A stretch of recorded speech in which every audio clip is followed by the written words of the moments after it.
Hello everyone, நான் உங்கள் Jason சாமியல் பேசுகிறேன். இந்த வீடியோவில் மறுபடியும் உங்களை சந்திப்பதில் மற்ற மகிழ்ச்சி. அனைவருக்கும் என்னுடைய தாழ்மையான வணக்கங்கள்.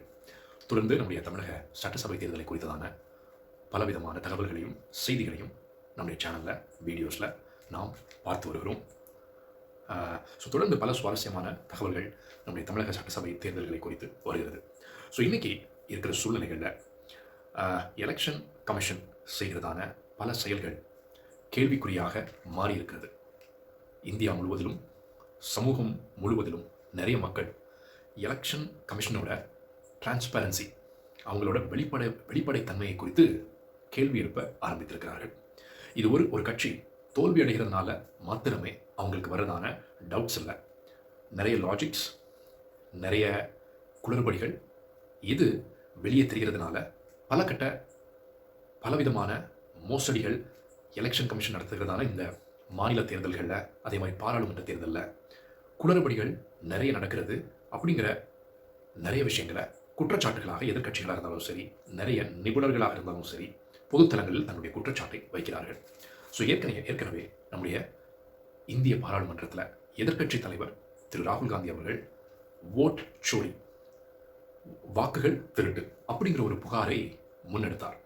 இந்த எலெக்ஷன் கமிஷன் அவங்களுடைய மேற்பார்வையில் நடக்கிறதான இந்த SIR, special intensive revision of voters list, இது பல மாநிலங்களில் தேர்தல்களில் இந்த ஆக்டிவிட்டியை எலெக்ஷன் கமிஷன் கேரி அவுட் பண்ணாங்க. இதில் பல குளறுபடிகள் நடந்திருப்பதாக, பல உண்மையான வாக்காளர்கள் இந்த ஓட்டர்ஸ் லிஸ்டில் இருந்து வேணும்னே நீக்கப்பட்டதாக ஒரு குறிப்பிட்ட கம்யூனிட்டியை சேர்ந்ததான, சே ஃபார் எக்ஸாம்பிள் கிறிஸ்டின் கம்யூனிட்டியாக இருக்கலாம், முக்கியமாக இஸ்லாம் மதத்தை சேர்ந்ததான பல வாக்காளர்களின் பெயர்கள் நீக்கப்பட்டதாக குற்றச்சாட்டுகள் எழுந்தது. அதை எவிடென்ஷியல் ஆதாரங்களோடு நிரூபிக்கவும் செய்தார்கள். ஆனால் எலெக்ஷன் கமிஷனிலிருந்து எந்த விதமான பதில்களும் அதற்கு இல்லை. அதே மாதிரி சென்ட்ரல் கவர்மெண்ட்டும் இன்னைக்கு எலெக்ஷன் கமிஷன் சென்ட்ரல் கவர்மெண்டோட மேற்பார்வையில் இருக்கிற மாதிரி தான் இருக்காங்க. ஏன்னா சென்ட்ரல் கவர்மெண்ட் திரு மோடி அவர்கள் மற்றும் ஒரு சில நிபுணர்கள் அந்த குழுவில் உச்ச நீதிமன்றத்தின் நீதிபதிகள் இவங்க செலக்ட் பண்ணி போடுறதான ஒருத்தர் தான் எலெக்ஷன் கமிஷனோட சீஃபாக வராங்க. இவங்களுக்கு எப்படிப்பட்டதான உத்தரவுகள் யாரிடத்திலிருந்து வருகிறது என்கிறதான வெளிப்படைத்தன்மை இன்னைக்கு இந்தியாவில் இல்லை. பெயருக்கு எதிர்க்கட்சி தலைவரையும் இந்த எலெக்ஷன் கமிஷன் ஆஃப் இந்தியா இதோட சீஃபை செலக்ட் பண்ணுறதுல அவருடைய கருத்துக்கள் எடுபடுகிறதில்லை, கேட்கப்படுவதில்லை. இந்த எலெக்ஷன் கமிஷன் சீஃப் அப்பாயிண்ட் பண்ணுறதுலேயே நிறைய குளறுபடிகள் இருக்கிறதா பரவலாக நிபுணர்கள் வட்டாரத்திலையும் சரி, அரசியல் வட்டாரங்களையும் சரி பேசப்படுகிறது. இப்போது புதுசாக பதவியேற்றிருக்கிறதான இந்த ஞானேஷ்குமார், அவர் தான் எலெக்ஷன் கமிஷன் இந்தியாவை ஹெட் பண்ணுறாரு, சீஃபாக இருக்கார். இவர் இந்த எஸ்ஐஆர் ஸ்பெஷல் இன்டென்சிவ் ரெவிஷனை பல மாநிலங்களில் செயல்படுத்துகிறார். இப்போ கூட தமிழ்நாடு தேர்தல், வெஸ்ட் பெங்கால் தேர்தல், அஸ்ஸாம் தேர்தல், அஸ்ஸாம் மாநிலத்தை தவிர மற்ற எல்லா மாநிலங்கள்லையுமே இந்த special intensive revision of voters list conduct பண்ணாங்க. வெஸ்ட் பெங்காலில் இன்றைக்கும் அந்த பிரச்சனைகள் ஓடிட்டுருக்கு. இன்னும் இறுதி வாக்காளர் பட்டியல் இன்றைக்கு வரைக்கும் வெளியிடப்படவில்லை. அங்கே நடக்கிறதான இந்த எலெக்ஷன் கமிஷனோட செயல்பாடுகளை எதிர்த்து அந்த மாநிலத்தில் முதல்வராக இருக்கக்கூடிய மம்தா பானர்ஜி அவர்கள் தொடர்ந்து குரல் கொடுத்து வருகிறார்.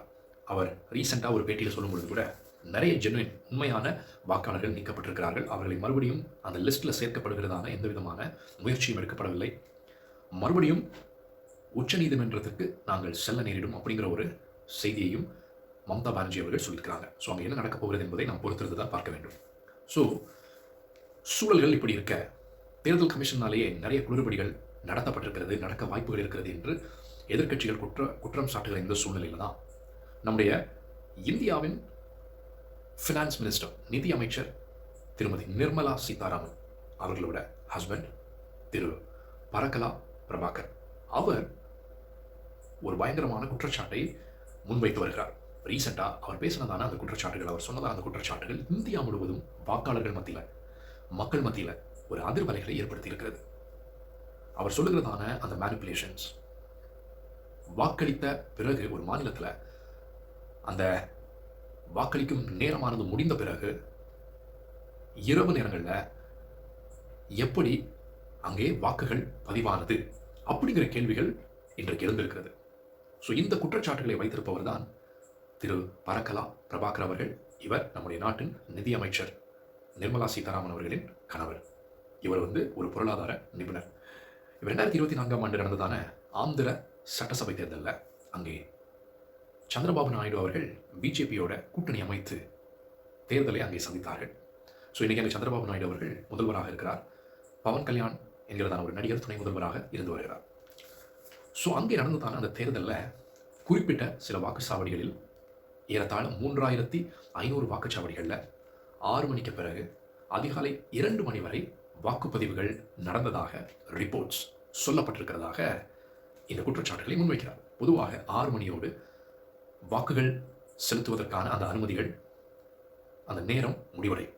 ஆனால் ஆந்திராவில் 3500 வாக்குச்சாவடிகளில் 6 மணிக்கு பிறகு அதிகாலை 2 மணி வரை வாக்குகள் பதிவானது நடந்திருக்கிறது.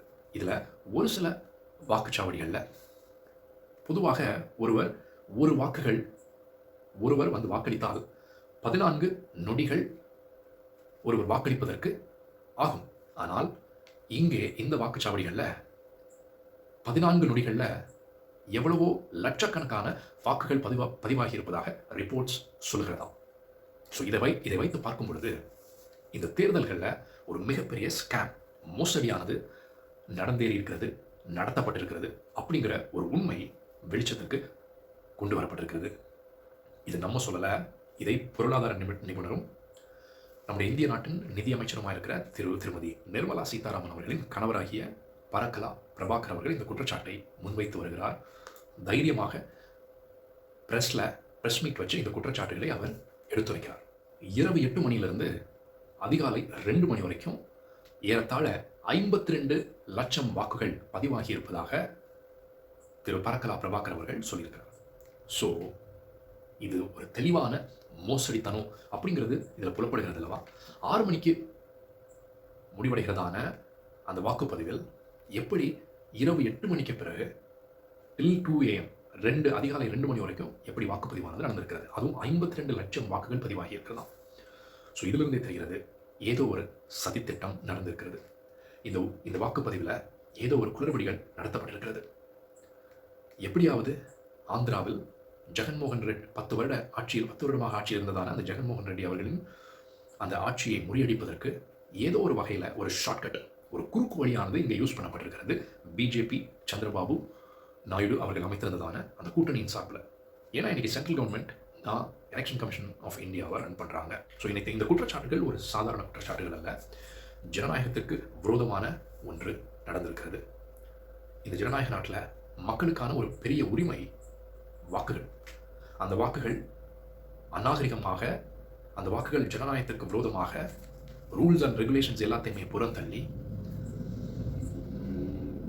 இல்லீகலாக நைட் 8 மணி அனுமதிக்கப்படாத அந்த நேரங்களில் ஒரு மக்களின் வாக்குகள் பதிவாகி இருந்ததானால் அதில் மோசடி, ஒரு பெரிய ஸ்கேம் நடத்தப்பட்டிருப்பது மிகவும் உண்மை. இன்னைக்கு election commission of India Parakala Prabhakar அவர்கள் மூலமாக எக்ஸ்போஸ் பண்ணப்பட்டிருக்கிறது. அவங்களுடைய முகத்திரை வெளிப்பட்டிருக்கிறது. இதற்கான பதில்களை எலெக்ஷன் கமிஷன் ஆஃப் இந்தியா சொல்லியே ஆக வேண்டும் இந்த நாட்டு மக்களிடத்தில். இந்த குறிப்பிட்ட இந்த மணி நேரங்களில் நடந்ததான இந்த வாக்குப்பதிவின் உயர்வுக்கு காரணம் என்ன? ஏறத்தாழ 52 லட்சம் வாக்குகள் இரவு 8 மணியிலிருந்து அதிகாலை 2 மணி வரைக்கும் பதிவான இந்த வாக்குப்பதிவுகளின் காரணம் என்ன? இதை எலெக்ஷன் கமிஷன் ஆஃப் இந்தியா விளக்கியே தீர வேண்டும். இந்த ஜனநாயக நாட்டில், ஜனநாயகத்தை நம்பியிருக்கும் மக்கள் வாழ்கிற நாட்டில் அவருடைய வாக்குகள் திருடப்படும் பொழுது, அரசியலில் அவர்களுடைய முடிவுகள் தாக்கப்படும் பொழுது நிச்சயமாக புரட்சிகள் வெடிப்பதற்கு சாத்தியம் இருக்கிறது. இதற்கான பதிலை எலெக்ஷன் கமிஷன் சொல்லணும். எலெக்ஷன் நடந்ததான அந்த நாளில் 5 மணி அளவில் சாயங்காலம் 5 PM ஒரு ரிப்போர்ட் கொடுத்ததான எலெக்ஷன் கமிஷன் 68% வாக்குகள் பதிவாகி இருப்பதாக சொல்லியது. ஒரு 7 மணிக்கெல்லாம் எலெக்ஷன் கமிஷன் ப்ரொடியூஸ் பண்ண ரிப்போர்ட்டில் ஒரு 71% ஓட்டுகள் பதிவானதாக ஒரு செய்தி வெளிவருகிறது. அதற்கு பிறகு 2-3 நாட்கள் கழித்து எலெக்ஷன் கமிஷன் ஆஃப் இந்தியா ஒரு ரிப்போர்ட் வெளியிடுறதுல டோட்டல் ஆந்திராவில் 81% வாக்குகள் பதிவாகி இருப்பதாக ஒரு ரிப்போர்ட் சொல்லிட்டது. இதை எப்படி நம்ம நம்ப முடியும்? இதை போய் ட்ரில் பண்ணி பார்த்தா, டைவ் டீப் பண்ணி பார்த்தா தான் இன்றைக்கி இந்த இன்ஃபர்மேஷன்ஸ் எல்லாம் வந்திருக்கு. இரவு 8 மணிலேருந்து அதிகாலை 2 மணி வரைக்கும் 52 லட்சம் வாக்குகள் அளவில் அதிகரித்திருக்கிறது. ஸோ இந்த வாக்குகள் எவ்வாறு பதிவானது? அதற்கான காரணம் என்ன? இது டெக்னாலஜி ஃபால்ட்டா, இல்லை வேண்டுமென்றே எலெக்ஷன் கமிஷன் ஆஃப் இந்தியா பண்ணினதான சதித்திட்டமா? ஏன்னா இந்த ஓட்டிங் மெஷின் எல்லாமே அவங்க கண்ட்ரோலில் இருக்குது. ஸோ இதில் ஏதாவது குளறுபடிகள் நடந்திருக்கிறதா? இதற்கான பதில்கள் இன்று வரையில் இல்லை. முன்னாள் எலெக்ஷன் கமிஷனர் திரு குரேஷி அவர்கள் இதை பற்றி பேசும்பொழுது, நம்முடைய இந்தியாவில் இருக்கிறதான இந்த எலக்ட்ரல் ப்ராசஸ், இந்த குற்றச்சாட்டுகளை முன்னிட்டு இந்த எலெக்ஷன் ரிசல்ட்ஸை ஆடிட் பண்ணணும், ஒரு இன்வெஸ்டிகேஷனுக்கு உட்படுத்த வேண்டும், உண்மை நிலைகளை கண்டறிய வேண்டும், அந்த வாக்குப்பதிவு சதவீதங்களை துல்லியமாக அன்றே வெளியிட வேண்டும், 2-3 நாட்கள் அதற்கு ஆகக்கூடாது அப்படிங்கிற ஒரு தாட், ஒரு சிந்தனைகளையும் திரு குரேஷி அவர்கள் முன்வைத்திருக்கிறார். எலெக்ஷன் கமிஷனோட உண்மைத்தன்மை மக்கள் மத்தியில் அந்த உண்மைத்தன்மையை அவர்கள் நிரூபிக்க வேணும்னா நிச்சயமாக தேர்தல் நடந்த அன்றைக்கே துல்லியமாக அந்த பெர்சன்டேஜ், அந்த சதவீத அளவை அவர்கள் வெளியிட வேண்டும். பூத் லெவலில் எவ்வளவு ஓட்டுகள், எவ்வளவு வாக்குகள் பதிவாகி இருக்கிறது, அதற்கான சதவீதங்களை தெரிந்து கொள்வதற்கான ஏற்பாடுகள் செய்யப்பட வேண்டும். இன்னைக்கு டெக்னாலஜி எல்லாம் மிகவும் உயர்ந்திருக்கிறது. ஸோ இன்னைக்கு வாக்குப்பதிவு நடக்குது. நீங்கள் 3 நாள் கழிச்சு தான் எனக்கு அந்த ரிப்போர்ட், அந்த சதவீதத்தை நான் என்னால் சொல்ல முடியும்னா, what kind of technology are using? நீங்கள் எந்த விதமான டெக்னாலஜியை யூஸ் பண்ணுறீங்க?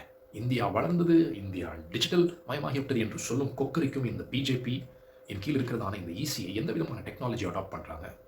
ஒரு பெர்சன்டேஜ் சொல்கிறதுக்கு 3 முதல் 4 நாட்கள் ஆகிறது என்றால் இதில் ஏதோ ஒரு குளறுபடி இருக்கிறது என்பது நிஜமாகிறது. அவர்களுக்கு எந்த ஆன்சரும் இல்லை. இதை மறுத்து சொல்வதற்கு எந்த ஒரு எவிடன்ஸும் இல்லை. ப்ரூஃபோட இந்த குற்றச்சாட்டுகளை மறுப்பதற்கான எந்த முயற்சிகளும் அவர்களிடத்தில் இல்லை. அவங்க சொல்லியிருக்கிறது திஸ் இஸ் inappropriate accusations. இது irrelevant-ஆ ஒரு சில பேர் குற்றச்சாட்டு வைக்கிறாங்க. ஆனால் இப்படி ஒன்று நடக்கவே இல்லை. ஆனால் ப்ரூவ் பண்ணுங்க. The people of India is requesting Election Commission of India to prove such allegations. நீங்கள் ப்ரூவ் பண்ணுங்க. இந்த அலிகேஷன்ஸை இப்படி ஒன்று நடக்கலை அப்படிங்கிறத நீங்கள் ப்ரூவ் பண்ணுங்க. The system is with you.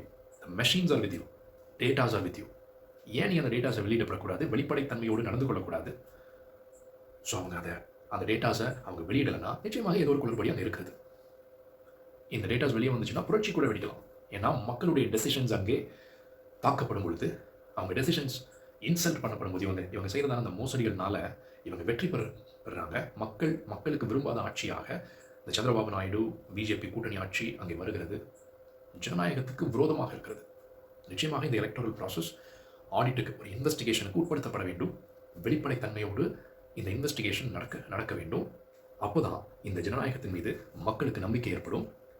இந்த வாக்குப்பதிவு முறைகளை மக்கள் நம்ப வேண்டும் என்றால், நம்முடைய ஜனநாயகம் காப்பாற்றப்பட வேண்டுமானால் நிச்சயமாக எலெக்ஷன் கமிஷனானது முன்வந்து, இல்லைன்னா சுப்ரீம் கோர்ட் முன்வந்து இந்த எலக்டோரல் ப்ராசஸை ஒரு ஆடிட்டுக்கு உட்படுத்த வேண்டும், ஒரு ஆய்வுக்கு உட்படுத்தப்பட வேண்டும்.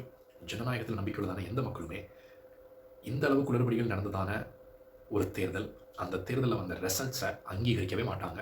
அது எப்படி ஜனநாயக முடிவாக மாற முடியும்? இவ்வளவு மோசடிகள் நடந்திருக்கும் பொழுது அது ஒரு ஜனநாயக முடிவு கிடையாது. அது ஒரு மக்கள் முடிவாக ஏற்றுக்கொள்ள முடியாது. இதெல்லாமே ஒரு அதிகார துஷ்பிரயோகம் தான். அதிகாரத்தை தவறாக தங்களுக்கேற்றவாறு வளைத்து ஒடித்து இப்படிப்பட்டதான தீங்கான செயல்களில் ஈடுபடும் யாராக இருந்தாலும் சட்டத்துக்கு முன்பாக நிறுத்தப்பட்டு அவர்களுக்கு தண்டனைகள் வாங்கி கொடுக்கப்பட வேண்டும். இன்னைக்கு தமிழ்நாட்டில் திரு பரக்கலா பிரபாகர் அவர்கள் ஒரு ப்ரெஸ் மீட், டிஎம்கேயோட மனு தங்கராஜ் அவர்களும் இந்த ப்ரெஸ் மீட்டில் இருந்தார். இந்த ப்ரெஸ் மீட்டில் ஒரு இனிஷியேட்டிவ் ஒன்று தமிழகம் முழுவதும் மட்டுமல்ல, இந்தியா முழுவதும் நடக்கிறதான தேர்தல்களில் இனி முதல் ஒரு இனிஷியேட்டிவ் எடுத்திருக்காங்க.